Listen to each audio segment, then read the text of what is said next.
E aí pessoal, tudo bem? Aqui é o Tutor Jorive e hoje a gente vai começar aqui a nossa revisão da P3, né, que seria mais focado em Laplace, né, o nosso queridíssimo Laplace, né? Então, vamos começar aqui com o nosso conteúdo, que é Laplace. Laplace, basicamente, é quando a gente tem uma função f de t e a gente vai aplicar o Laplace dela, né? Laplace de uma função no tempo, né? E aí, isso daí vai gerar para nós uma nova função, que é chamada de f de s, né? E como é que se dá essa transformação aqui, né? Esse caminho aqui de uma fzinha de t virar uma f zona de t, né? De s, né, no caso. Bom, seria basicamente aplicando a integral, que vai de zero a infinito, de e elevado a menos st, f de t dt. Então você aplica essa integral aqui e calcula ela, né, que é uma integral imprópria, né, tem um infinito aqui, então você vai ter que aplicar o limite, aquela coisa toda, e aí sim você vai achar a sua função de s, né? Então, basicamente, é aplicar essa integral. A gente vai precisar aplicar essa integral? Não, porque a gente tem a tabela. A tabela já veio para facilitar a nossa vida, para quando a gente tiver uma função de tempo, a gente pode já pegar o valor dela direto aqui na função em S, né? Então fica bem mais fácil usando a tabela. Então a gente pode ou ir por esse caminho ou ir pelo caminho da tabela, né? Na nossa tabela de Laplace. E seria essa daqui, ó. Bom, seria uma tabela nesse sentido aqui, né? Onde você tem uma função f de t, e aí quando você aplicar aqui a Laplace dela, vai ter uma função em s aqui, né? Então tá bem aqui. Olha só, o que que nós temos aqui, né? Nós temos aqui vários tipos de função, como vocês podem ver aqui. E nós temos a Laplace dela. Então, a tabela serve justamente para ajudar a gente nesse caso, né? A converter um em outro, né? Beleza. Então, agora que a gente sabe que existe uma tabela para facilitar muito a nossa vida aqui, agora a gente pode ir continuando esse conteúdo, até porque ele vai ser muito útil para a gente resolver EDO, certo? Então, vamos lá. O que que a gente pode fazer aqui também? A gente pode ver algumas propriedades dela, né? A gente pode ver algumas propriedades que são muito, muito importantes para a gente, né? A gente tem aqui do outro lado da tabela, a gente tem algumas propriedades aqui, né? Então, nós temos aqui a linearidade, nós temos aqui a própria constante saindo da Laplace. Se você tem um número, né? Ele pode sair dessa Laplace, dessa função. E tem várias outras aqui também, né? As próprias derivadas, e tem várias outras funções que são muito importantes, até questão de convolução. Então, essa tabela aqui tá bem interessante. Ignore essa parte aqui, que isso daqui foi quando eu estava, né, estudando, que eu estava colocando algumas identidades aqui trigonométricas, né? Mas é muito interessante que aqui tem várias delas. Mas praticamente aqui para o nosso dia a dia a gente vai utilizar algumas, né? Como a gente pode citar aqui o caso da linearidade, né? Se você tem uma função 1 mais uma função 2 e quer aplicar o Laplace, você pode aplicar o Laplace da sua primeira função, mais ou menos, né? Dependendo do sinal aqui. Você pode aplicar o Laplace da outra função independentemente, né? Você pode fazer isso daqui. E essa daqui também é importante, né? Quando você tem aqui um C e um f de 1, a gente pode tirar essa constante aqui desse Laplace aqui, como vocês podem ver, né? Então, bem tranquilo também. E é muito interessante aqui, ó, pelo quê? Pelo fato de algumas propriedades aqui também. Olha só, você tem aqui as derivadas, né? As derivadas é muito importante a gente anotar e é bom a gente gravar também, porque olha só, se você tiver uma Laplace de y, né, que é a nossa função lá da EDO, né? Se você tem uma Laplace de y, ela vai se tornar y de s, entendeu? Então, bem tranquilo, a gente bota a letra maiúscula sempre aqui que está em Laplace, porque é para diferenciar ela da nossa função original que está no tempo, né? Então, você tem aqui uma y de t, no tempo, ela vira uma y de s. Bom, a gente também tem outra, que é a Laplace de y', E aí isso daqui vai virar um S, y de S, menos uma y de zero. Certo? Sempre pegando as condições iniciais aqui, né? Nós temos também a Laplace de y duas linhas. Isso daqui já vai virar S quadrado, y de S, menos S, y de zero, menos y' de zero. Então você vê que tem um padrão aqui, né? Você vê que começa sempre no y0 e depois vai derivando até chegar no que você quer, né? No caso aqui, é 1 grau a menos do que o que está aqui, né? Então, se é 1 grau a menos, ó, 1 grau a menos é o y de zero, então vai parar aqui. E esse S aqui, ele sempre vai acompanhando do maior grau aqui, ou seja, esse aqui é 2, aqui é 2 também, entendeu? Duas linhas, quer ver? Vamos começar a fazer aqui, então, do y 3 linhas, como é que vai ficar?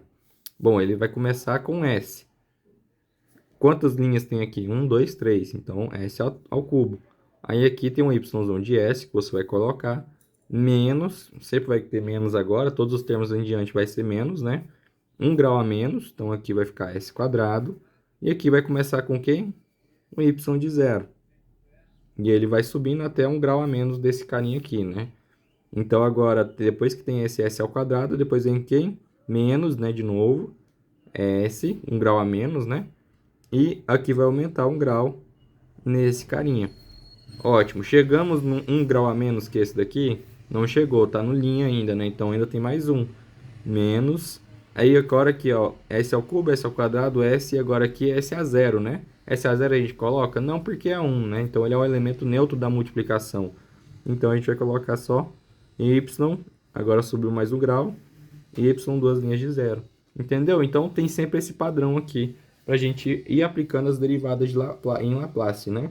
Então, bem tranquilo.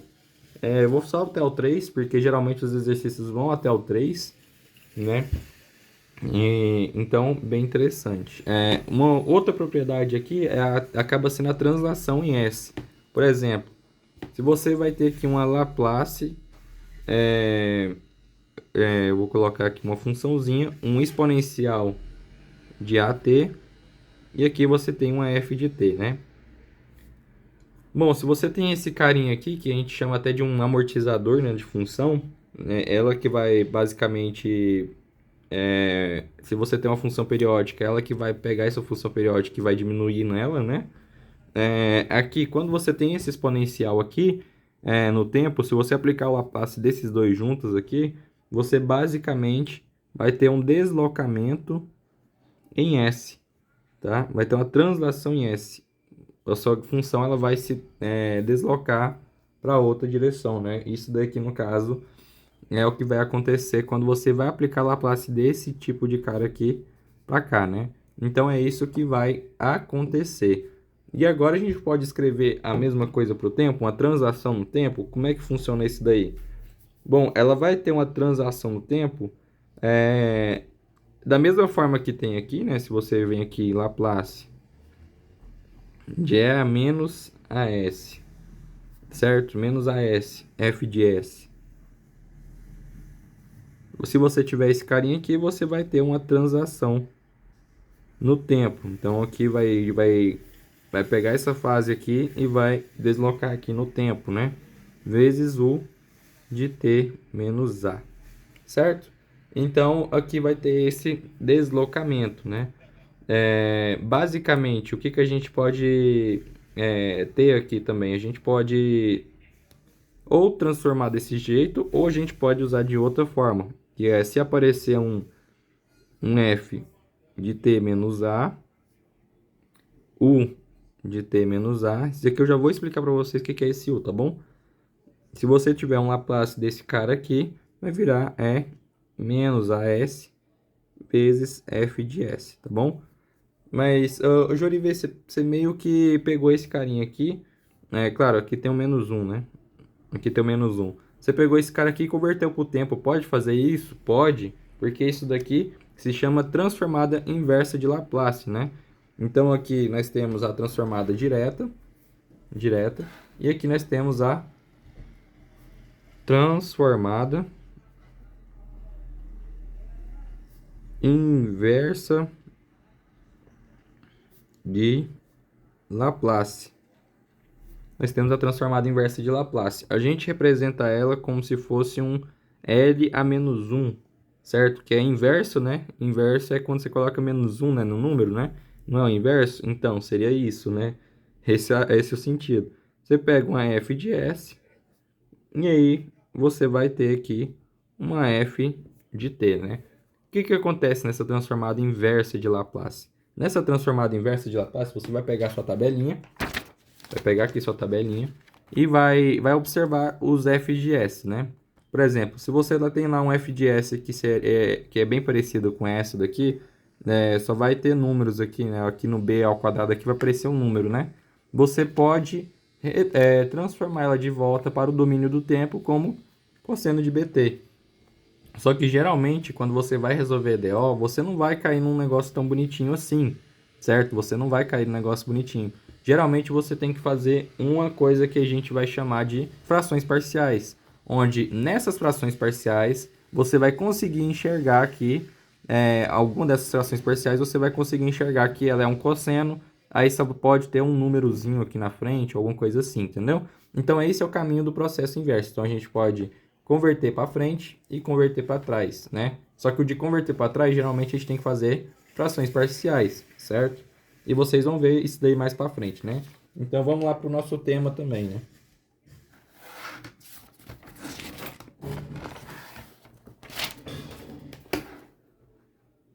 Bom, então eu acabei de falar para vocês sobre frações parciais.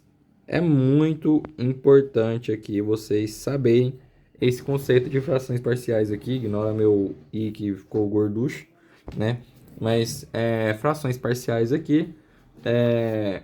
E a gente pode ter algumas relações aqui que a gente vai precisar, tá bom? Então, olha só. Geralmente, quando você está resolvendo exercício de ADO, a gente já vai chegar lá. Vocês basicamente vão cair em três situações, né? Em três possíveis situações. Onde aqui tem uma função em S, certo? Que você não sabe ainda o que é. E você pode ter aqui, por exemplo, um S menos R1, um S menos R2, e por aí vai, até um S menos Rn, né? Se você cair na situação dessa daqui, onde o S tem grau 1, você pode converter isso daqui para frações parciais dessa forma, separando cada um desses aqui em caras desse tipo, olha só. Mais B, aí aqui vai ficar S menos R2, e mais, e por aí vai, né? Até chegar no... eu vou colocar aqui Nzão, né? Porque aqui vai ter Nzinho, né? S menos Rn, certo? Não quer dizer que ele vai chegar no A, B, C, D, F, G até o N, não. Ele vai até o tanto de termos que você tem aqui. Se você tem 5 termos, eles vão ter 5 termos aqui. Se você tem 6 termos, 6 termos. Se você tem 10 termos, 10 termos, entendeu? Uma outra situação é você cair com a outra funçãozinha aqui, mas só que embaixo aqui vai ter um S menos R elevado a N. N pode ser 1, 2, 3, 4, qualquer um termo, né? Então, como é que vai ficar esse cara aqui? Vai ficar A, aí você vai pegar o menor grau, né, que você tem, mais B, aí aqui você vai colocar S menos R ao quadrado, tá vendo? Ele vai sempre aumentando. Ó, então, se tivesse um próximo termo, seria C, S menos R ao cubo. E aí vai indo até chegar, né, no N, S menos R elevado a N, entendeu? Então, seria basicamente isso. Nesse tipo de situação, nesse tipo de situação. E agora tem mais uma terceira. A terceira seria uma P de S, onde aqui embaixo você cairia com uma função quadrática. AS quadrado mais BS mais C. Quando você cair numa situação dessa, o que você vai fazer? Vai colocar AS mais B, isso daqui sobre esse termo aqui quadrático, AS quadrado mais BS mais C. Então, seria esse daqui. E bom, qual que é o objetivo das frações parciais? Você descobrir quem que é esse AS, quem que é esse A, quem que é esse B, ou quem que é esse A, B, C, D até o N, e A, B, C, D até o N também, descobrir eles igualando ambas as expressões, né? Porque aí você vai fazer o MMC desses caras aqui. Fazendo o MMC desse cara aqui, você vai ter que é o S menos R elevado a N. Então você vai acabar cortando aqui e vai passar os outros para cima, né? Então, por exemplo, pega esse cara aqui, divide por esse, multiplica por esse. Pega esse cara, divide por esse, multiplica por esse. E aí vai tendo alguns termos aqui em cima. E aí, com base nisso daqui, você vai achar a sua P de S. Só que, geralmente, em problemas que você acaba fazendo, você acaba achando alguns termos bem parecidos, né? Então, o que, que a gente pode fazer? Bom, vou dar um exemplo aqui, né, para vocês, de frações parciais, onde aqui a gente pode ter aqui deixa eu só lembrar de um aqui, 2s² mais s menos 3, certo? Vou pegar um exemplo aqui. Aqui embaixo, geralmente a gente pode ter aqui um s, aqui um s² mais 1, e acho que tá bom. Deixa eu só pensar aqui no negócio.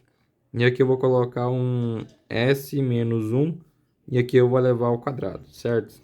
Vamos para aplicar. Geralmente cai exercícios nesse sentido aqui, tá bom? Para vocês. E o que, que a gente pode fazer? A gente pode mesclar algumas, né? Juntar essa daqui com essa daqui, vai somando, né? Então, por exemplo, se você tem um S desse lado, um S se encaixa nesse aqui, ó. Só que aqui o R é igual a zero, né? Então é só um S. Então a gente pode reescrever como? A sobre S, certo? Então esse foi o primeiro. Para esse outro caso, a gente pode reescrever como? Se aqui tem um S² mais 1, a gente pode reescrever ele de alguma forma. O que seria reescrever ele de alguma forma? Bom, se esse cara aqui tem raízes, a gente pode reescrever ele de alguma forma. A gente pode escrever ele como... Se tiver raízes, né, no caso, né? Se tiver raízes, deixa eu colocar assim, ó. Se AS² mais BS mais C tem raízes. Aí depende das raízes também, né? Se tiver raízes, duas raízes reais, a gente pode reescrever isso aqui de alguma forma. Olha só. A gente pode escrever S menos S1 vezes S menos S2. Bom, são as raízes, né? Então você pega a primeira raiz, tem esse sinal de menos aqui que é da fórmula, tá bom? Então não esqueçam que tem esse sinal de menos. E tem esse S menos S2, que também tem o sinal de menos, tá bom? Agora, se ele tiver uma raiz real, aí basicamente como é que você vai colocar? Você vai colocar S menos S1 ou S2, tanto faz, ao quadrado, porque é a mesma raiz, né? Então ele vira esse termo aqui, né? Nesse caso aqui, a gente não tem raízes reais, porque b ao quadrado menos 4 vezes 1 vezes 1. Então o delta é negativo, ele não vai ter raízes reais, então você vai ter que deixar ele dessa forma. Se tiver que deixar dessa forma, você vai ter que aplicar isso. Se tiver duas raízes reais, ele vai se tornar esse termo aqui, então vai ficar bem mais fácil. Se tiver uma raiz real, aí ele vai se tornar esse caso, e você aplica essa forma. Então seria isso. Nesse caso aqui, como não tem, então você vai ter que colocar o quê? BS mais C dividido aí por S² mais 1. Concorda comigo? Então, agora, o que a gente pode fazer? A gente pode fazer o seguinte. Esse outro termo aqui se encaixa nesse parâmetro aqui. Então, aqui vai ficar no caso aqui vai ter que ir mudando as letras, né? Porque são diferentes. Aqui no caso seria D sobre S menos 1 mais S menos 1 ao quadrado. Certo? Agora, o que a gente tem que fazer? Bom, a gente tem que fazer o MMC desse cara. Então, a gente vai repetir esse outro índice aqui que a gente está vendo aqui, né? 2s² mais S menos 3. E aqui a gente vai repetir S² mais 1. E aqui S menos 1 ao quadrado. Isso aqui é igual aí a gente bota aqui o mínimo múltiplo comum desses caras aqui todos, que vai ser s quadrado mais 1 e s menos 1 ao quadrado. E a gente vai acabar cortando aqui com aqui embaixo, vai ficar só os carinhas de cima com os carinhas aqui de cima também. Então vamos pegar esse denominador aqui, divide pelo de baixo, multiplica pelo de cima. Então aqui vai ser a, que multiplica por s quadrado mais 1, e vai multiplicar por s menos 1 ao quadrado, mais bs, né? Vamos começar do bs. bs dividido por... Aí pega esse carinha aqui, divide pelo de baixo, multiplica pelo de cima. Então vai ser s vezes s, vezes s menos 1 ao quadrado. Aí aqui vai ter o c também, né? cs, s menos 1 ao quadrado. Aí aqui vai ter o d. Aqui vai ficar meio curto o nosso espaço, né? Aqui, daqui, né? Mas aqui seria como, né? Deixa eu fazer tipo a continuaçãozinha aqui, né? Aqui seria divide pelo de baixo, multiplica pelo de cima. Então aqui o d seria s quadrado mais 1. E aqui s menos 1. E aqui tem um e também, né? O e já seria só esses dois aqui, né? É s quadrado mais 1. E aí pronto, né? Aí, como cortou aqui de baixo com o de baixo, vai ficar só esses carinhas com esses carinhas. Aí eu não vou continuar, porque senão a revisão vai ficar muito longa. Mas aqui, ó, seria um sisteminha que a gente ia ter que montar, olha só. Porque aqui vai ficar, deixa eu ver aqui.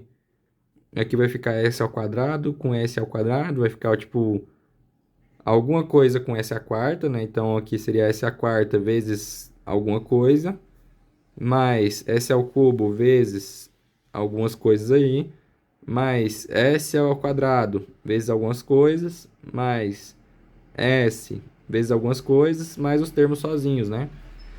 Então seria algo nesse sentido aqui. E a gente vai igualar isso a esse cara aqui, formando um sisteminha, né? Vamos supor aí que seria um sisteminha aqui, a mais b menos 2c mais d igual a zero, tá vendo? Porque o s à quarta não tem aqui. Se não tem s à quarta, então o índice que acompanha o s à quarta tem que ser zero, por isso que eu igualei a zero. E esses carinhas aqui seria, por exemplo, o que apareceria aqui dentro, entendeu? Vamos lá, vamos continuar. Do s ao cubo, tem algum s ao cubo aqui desse lado? Não tem.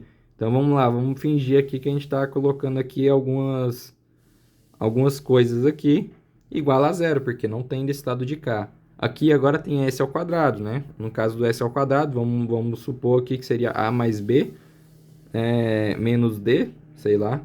E isso daqui seria igual a quanto? A zero, porque agora não tem como ser zero, porque agora tem um s ao quadrado. E agora aqui a gente vai pegar o índice que acompanha ele, que é 2. Então a gente coloca aqui como 2. Agora do 1, deixa eu botar assim. Aqui, vamos lá, vamos montar, vamos fingir que é b mais c. E isso daqui vai ser igual a quanto? 1, né? Porque agora o índice é 1.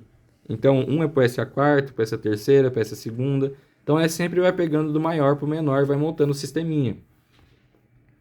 E agora aqui, a gente geralmente pode ter só uma variável aqui e igualar ela a menos 3. Geralmente, tá? Mas não significa que é sempre. Aí cabe a vocês, olha só. Se você tiver um sisteminha aqui meio complexo, usa o MATLAB para calcular para você, tá bom? O MATLAB ele calcula tudo para você, tipo, principalmente aqui de questão de sistemas. Então, se você cair num sistema bem complexo, claro que isso aqui não é tanto assim, mas ainda assim é um pouquinho, né? Então, se você cair num sisteminha tão complicado assim, é bom você jogar no MATLAB. Aí, voltem nas aulas aí, que tem algumas aulas que eu mostro como é que vocês vão conseguir fazer isso daí, tá bom? Mas é bem fácil, bem tranquilo, não é muito difícil, tá? É só vocês assistirem aí a videoaula. Mas geralmente é esse que é o conteúdo de frações parciais para vocês que eu queria apresentar. Além disso daí, eu queria também apresentar para vocês convolução. Convolução é muito importante, que é a parte de convolução assim, muito interessante você pensar num ponto de vista do tempo e da frequência, porque olha só, o tal da convolução é com essa estrelinha aqui que a gente faz, né? Uma estrelinha assim, de umas duas funções, né? E a gente pode calcular isso da seguinte forma.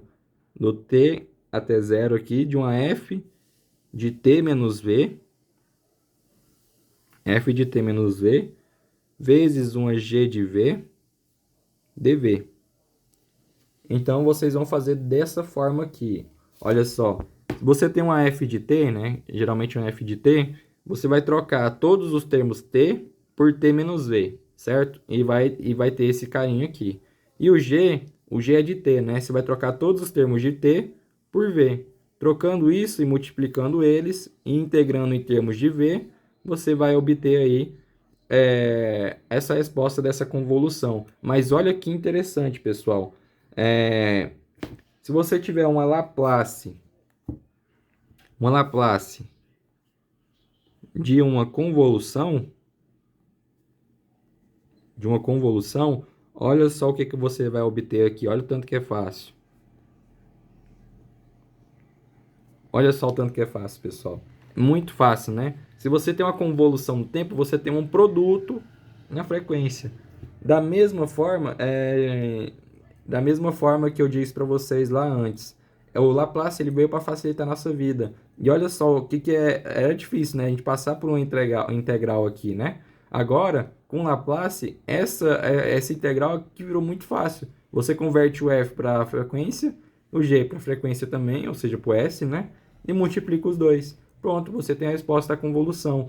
E a partir disso daí, você já pode ir fazendo frações parciais para acabar até encontrando até alguma função aí, aplicando a Laplace inversa, aquela coisa toda. Então, é muito interessante, né? Então, uma convolução no tempo é um produto na frequência, né? No S.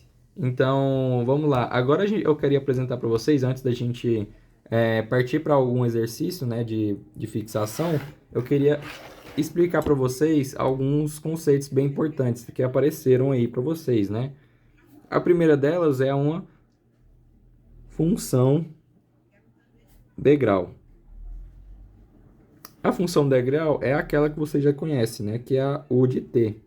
Ele aparece muito aí, você já viu ele aí, e se você tiver muito perdido no que funciona, como é que é essa função, ela basicamente é assim, ó. Você tem aqui, vou colocar aqui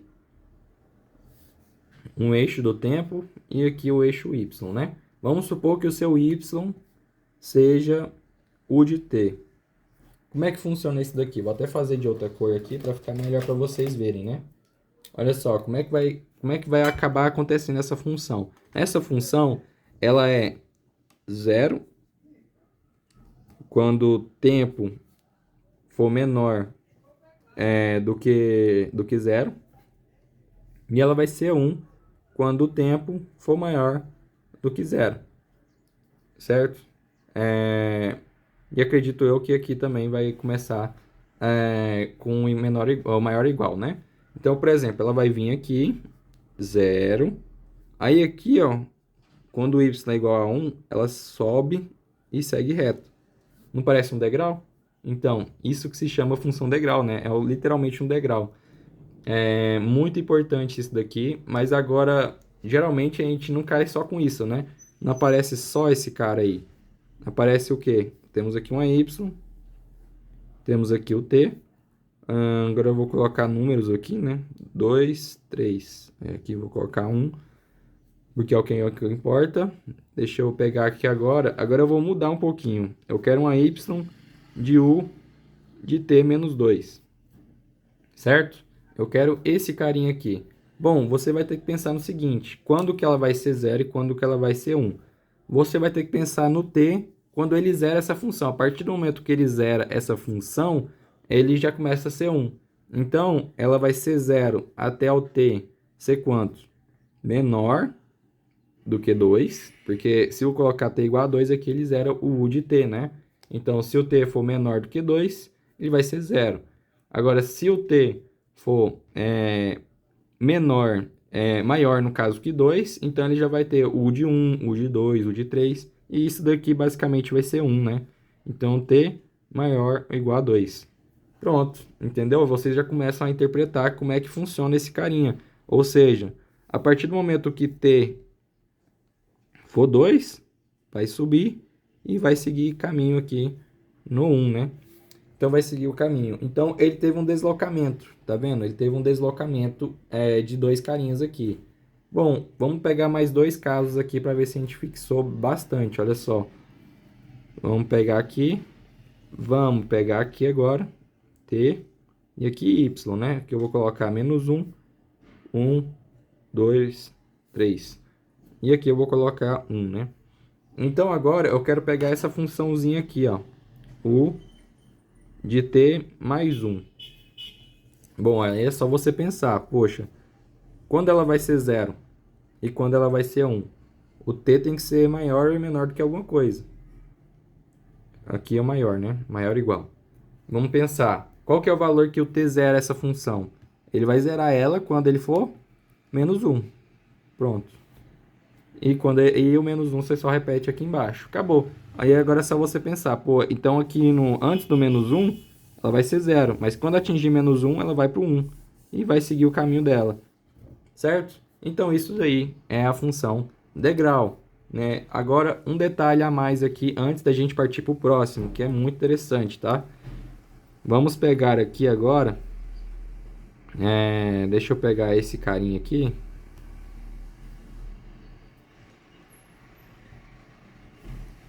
Pronto, agora que a gente fez aqui o gráfico, agora eu quero aqui uma y de menos u de t, certo? Agora eu quero menos u de t.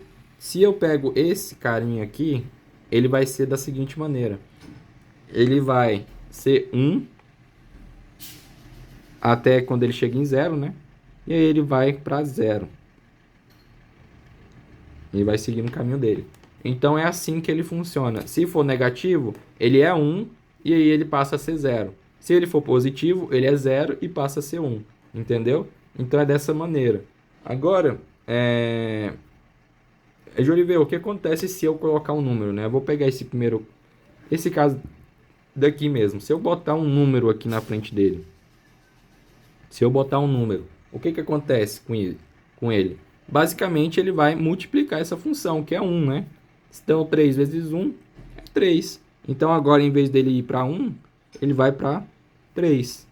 Entendeu? E ele acaba indo para 3.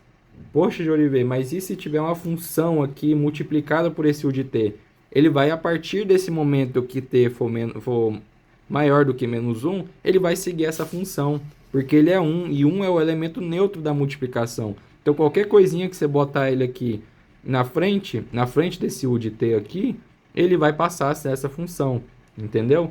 Então, é muito interessante saber essa propriedade do u de t, porque basicamente ele é como se fosse um interruptor, né? Daqueles que você liga a luz. Então, se ela está desligada, ela é zero. Ela zera a função, né? Porque 3 vezes 0 é 0. Então, ela está zerando a função. Aí, a partir do momento que você quiser, ou seja, tá vendo que a gente deslocou, né? Então, por exemplo, se aqui fosse o t em segundos, né? Eu quero que a partir dos 2 segundos ele ligue, entendeu? Então, se você ligar, ele começa a se comportar como uma função. Então, ele é tipo como se fosse um interruptor da função, né? Um interruptor, né, da função. É ele que vai fazer esse papel, né, de ativar a função a partir de um momento, certo? Beleza. E agora a gente começa a introduzir vocês para um novo conceito. Deixa eu já pegar aqui o último exemplo desse cara aqui, onde agora eu quero uma funçãozinha u de t, vou colocar menos 1 menos u de t menos 2. Vou pegar essa funçãozinha aqui agora. Como é que ela vai se tornar aqui no gráfico? Como é que ela vai se comportar? Bom, bem simples, né? A gente começa a pegar esse carinha aqui. Vou fazer de duas cores, né? Duas cores é importante. Duas cores aqui vai ser bem importante. Porque olha só, o que vai acontecer? O vermelho aqui vai ser desse carinha aqui, tá bom? Vou até grifar ele aqui de vermelho. E esse carinha aqui de preto, certo? O de t-1 a gente sabe, né? Então aqui, por exemplo, aqui vai ter o 1 e aqui vai ter o 2, certo? Então, ele vai vir aqui e quando ele chega aqui, ele sobe e segue o caminho, certo? Então aqui no 1. Agora, u de t menos 2. Então, ele vai vir aqui, menos, né, negativo. E quando chegar aqui no 2, ele vai parcial ser zero, certo? Bom, o que acontece? Quando você tem essa subtração aqui, é um menos o outro, logicamente. Então, se você tem um aqui, um tá bem aqui, e subtrai com o outro, olha o que acontece. Basicamente, você vai formar uma janela retangular, entendeu? Você subtraiu um pelo outro. E quando você subtrai um pelo outro, é isso que vai acontecer, entendeu? Uma janela retangular. Então, bem interessante, né? Esse conceito da janela retangular, que é o nosso próximo assunto, olha só.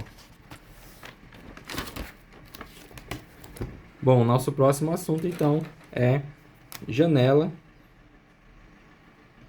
retangular.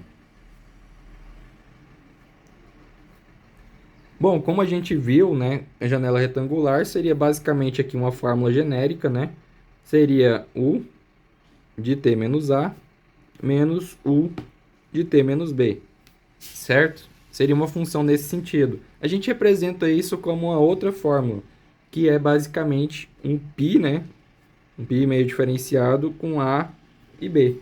E aí a gente bota um gt aqui, né? Então, esse carinha aqui é a mesma coisa da gente escrever π de A e B. Então, essa é a representação da janela retangular. Janela retangular vocês já viram, né? É esse carinha assim, né? Uma janela retangular, literalmente, né? E o que a gente tem a mais, né? A gente pode ver o Laplace dela, né? Ah, claro, né? A gente não viu o Laplace da função degrau. Deixa eu voltar aqui. Vamos colocar aqui o Laplace dela. O Laplace de U de t vai ser igual a quanto? Aí você vem aqui na tabela. A tabelinha está aqui. Você vai procurar uma U de t menos c, tá vendo? Ó, U de t menos c, lembra que esse c aqui é o deslocamento lá, né? Menos, é elevado a menos cs sobre s. Então, a gente vai vir aqui, a gente vai colocar aqui, quanto que vale o c aqui? Vale 0, né? Vale 0 porque não tem deslocamento para esse cara aqui, né? Vou colocar aqui, menos 0 vezes s, isso daqui sobre s. Então, basicamente, ela vai ser 1 sobre s, se for o de t, né? Se for um deslocamento, se tiver um deslocamento aqui, né, no tempo, o de t menos c, aí ela basicamente vai ser o quê? Exponencial de menos cs sobre s, certo? Então, esses dois é o Laplace desse carinha aí, né? Então, isso daí a gente pega pela tabela. Agora, a gente vai pegar aqui o Laplace dessa janela retangular, né? Como é que ficaria o Laplace dessa janela retangular, né? Π A, B. Como é que ficaria o Laplace dela? Bom, seria basicamente uns deslocamentos, né? Com esse sinal negativo. Então, aqui seria exponencial de menos AS sobre S menos exponencial de menos BS sobre S. Gente, aqui eu só não é 2 U's, e aqui Laplace desse U aqui, exponencial de menos AS sobre S. E desse carinha, Laplace desse carinha aqui, é esse carinha, um menos o outro. Então, geralmente, a gente faz isso como se fosse E elevado a menos AS, menos E elevado a menos BS, sobre isso daí tudo sobre S, tá vendo? É bem simples, né? Isso aí é a janela retangular, né? Que eu acabei de explicar para vocês. Bom, agora para a gente escrever alguma coisa nesse sentido, a gente também tem a nossa função impulso, né? A nossa função impulso, ela vai ser um pouquinho diferente, por quê? Bom, vamos tentar representar ela aqui para vocês, né? Então, você tem aqui uma função tempo em y, e a nossa função impulso, ela basicamente é representada como o quê? Uma seta. Um impulso, né? Literalmente isso daqui é um impulso, né? Onde nosso y é igual a um impulso, que é esse delta de Dirac de tempo, né? Então, basicamente seria isso. E ele também funciona a mesma regrinha do deslocamento, tá? Se tivesse um t menos 2, ele começaria em 2. Se tivesse um t mais 2, ele começaria em menos 2, entendeu? E aqui também funciona o deslocamento da mesma forma para o degrau. Mas ele é uma seta, ele é representado por uma seta porque ele é literalmente um impulso. Ele é como se fosse um botão, né? Você aperta e aí ele dá um impulso na sua função, né? Poxa, se eu tiver uma função e for multiplicada por um impulso, o que que acontece? Bom, aí você basicamente vai ter um início da sua função, ou a sua função ela dura um tempo e depois para, né? Tem dois tipos de função. Aquela função que se você apertar o botão, ela ativa para sempre, ou se você apertar o botão, ela só ativa por um tempo e apaga, né? Vamos pegar o caso do interruptor. Seria basicamente você ligar e desligar rapidão. Se você liga e desliga rapidão, o que acontece com a luz? Ela acende e depois desliga, né? Por esse intervalo de tempo. É exatamente isso que acontece, entendeu? Agora, tende esse tempo que você liga e desliga para zero. Tipo, bem rápido, entendeu? Você liga e desliga rapidão. É isso que é o impulso, entendeu? Então, esse é o tal do impulso e dependendo da função, né? Se você apertar um botão, por exemplo, ela continua ativa, né? Porque aí você ativa um mecanismo para ele ficar ligado. Ou você, se você apertar e rapidão e desligar, né?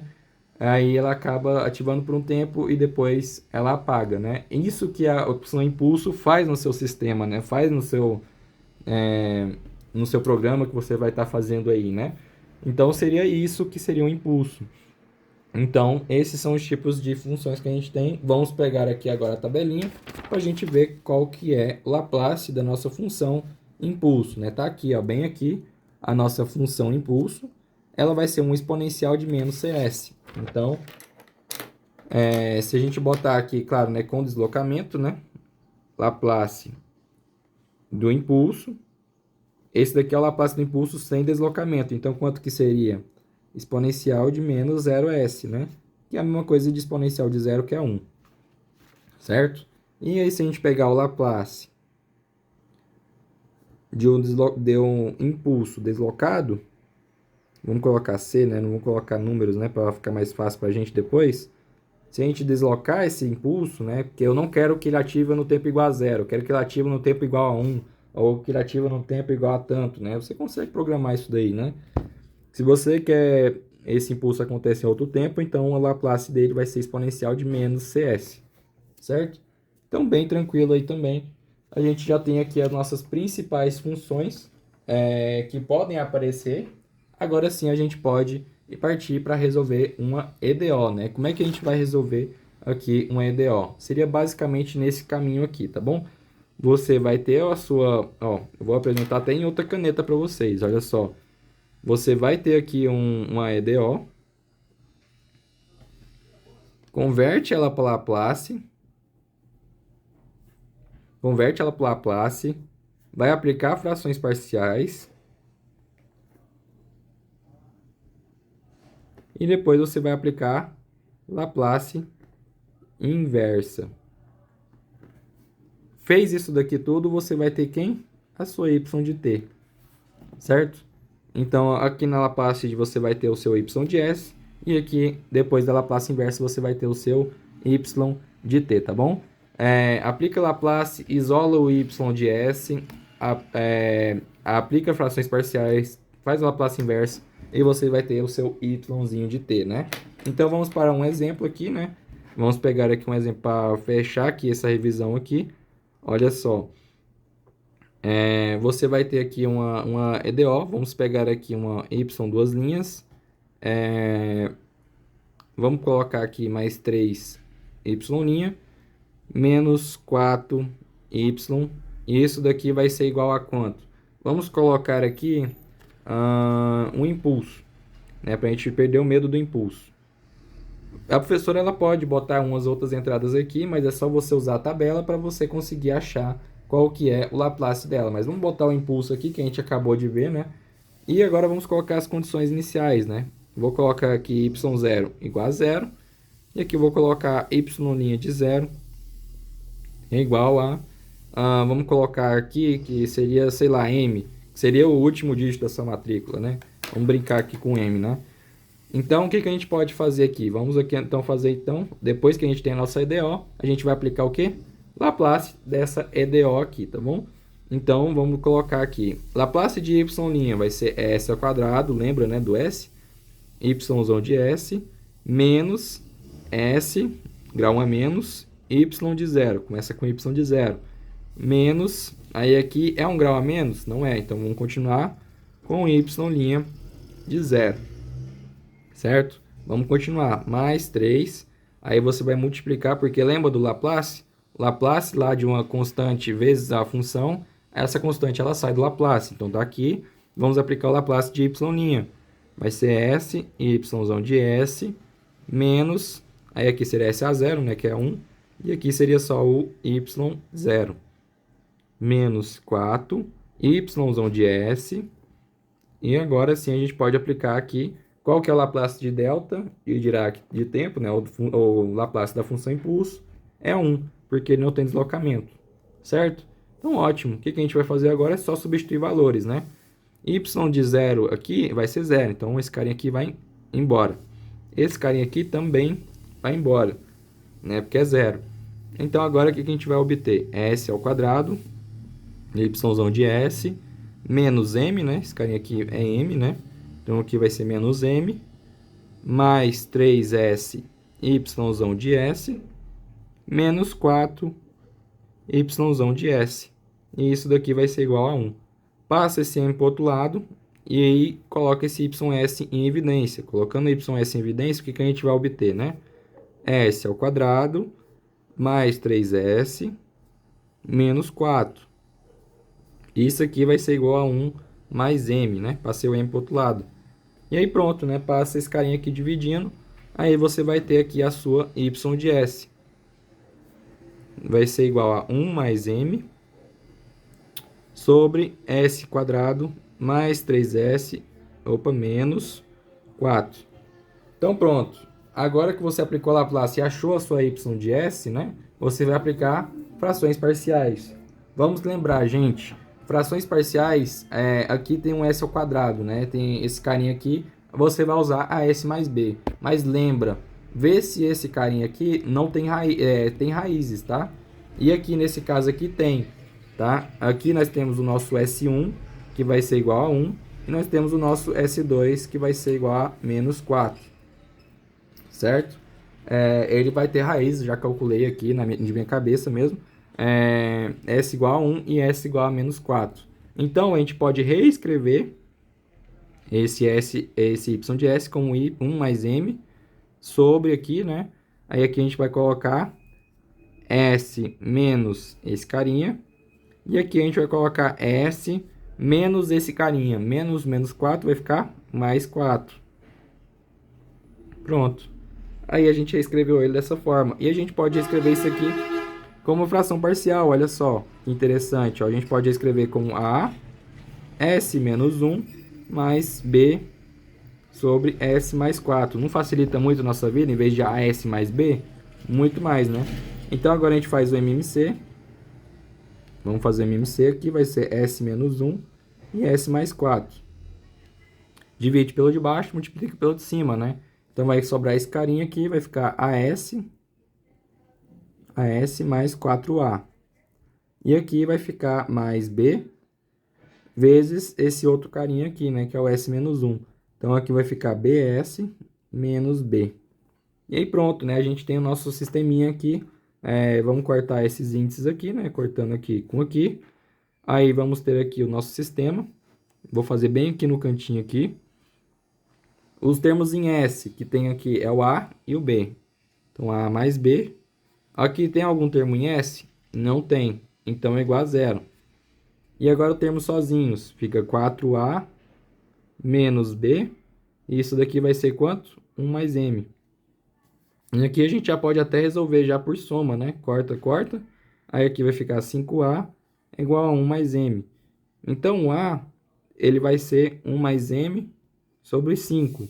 E o B, quanto que fica?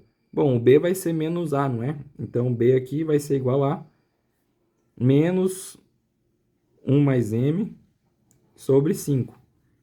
Né? Vou colocar até em parênteses aqui, né? E aí pronto, é só substituir aqui. Então, substituindo, né? Deixa eu mais ou menos nesse sentido. Claro que isso daqui é aqui em cima, só que eu já passei ele para o lado para ficar mais fácil, tá bom? A mesma coisa eu fiz aqui com o B, né? O B deu esse carinha aqui, eu só passei ele para cá, até aqui com sinal negativo. E bom, agora é só a gente analisar, galera, ó. Esse carinha e esse carinha aqui, para nós aplicarmos a nossa Laplace inversa, né? aplicando a nossa Laplace inversa desse cara aqui, o que que a gente vai obter, né? Bom, olhando na nossa tabelinha, e no caso vocês já vão ter decorado isso daí, a gente pode escrever como aqui não tem S, né? Aqui é só um S sem ser elevado ao quadrado, não vai ter nenhuma dessas funções aqui. Vai ser algo nesse sentido aqui do exponencial, tá bom? Ó, vai ser exponencial de AT, olha só aqui, ó, tá vendo? Ó, que tem 1 sobre um número embaixo, S menos algum número embaixo. Então, a gente pode pegar aqui, ó, para fazer o nosso yzinho de t. Vai ser igual, esse carinha aqui é um número, né? Lógico, a gente vai substituir pelo número da matrícula. Então, aqui vai ser 1 mais m sobre 5. Isso aqui é um número. E agora, a Laplace inversa desse cara aqui vai ser exponencial de AT. Só que a gente tem que achar quem que é o A. O A é menos esse valor aqui. Então, se aqui tem um negativo, é só pegar esse número aqui, ó. Exponencial de t. E aqui, menos. Aí tem esse outro carinha aqui. 1 mais m sobre 5. E aqui vai ter esse carinha aqui, que é o exponencial de quanto? Menos 4t, certo? Porque aqui tem um sinal de mais. Então, é menos com menos, né? Aí fica mais. Então, menos 4t. E pronto, você achou sua resposta do y de t. Bem tranquilo, né, pessoal? Então, é isso que eu tinha para falar para vocês. É bem tranquilinho Laplace. Laplace não é difícil. A única parte que pega mesmo é a questão de frações parciais. Mas de resto, é bem de boa, tá, pessoal? Então, muito obrigado por terem assistido e até a próxima.